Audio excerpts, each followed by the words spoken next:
या संदर्भात बोलण्यासाठी ठाकरे गटाच्या उपनेत्या सुषमा अंधारे आपल्यासोबत फोन लाईन वरून जोडल्या गेलेल्या आहेत। सुषमाताई, आपण बघतोय नागपुरामध्ये आता हे आंदोलन चांगलंच पेटलेलं आहे, एकंदरीतच आपल्या काय भावना आहेत, काय प्रतिक्रिया आहे? ही जी दीक्षाभूमी आहे, ही दीक्षाभूमी ही एक ऐतिहासिक धरोहर आहे।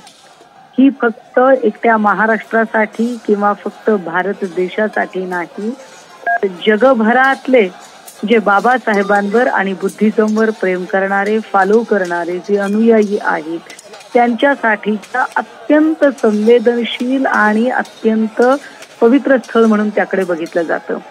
त्यामुळे त्याचा वापर कमर्शियल साठी व्हावा हे कोणालाही अपेक्षित नाही। कुठल्याही पक्षाची माणसं असोत आणि जी कुणी त्याच्यामध्ये असतील तर कुणीही असो, त्याची गयही होणार नाही। मला असं वाटतं की तात्काळ सरकारने याची दखल घेत हा जो काही प्रकार आहे तो प्रकार थांबवला पाहिजे।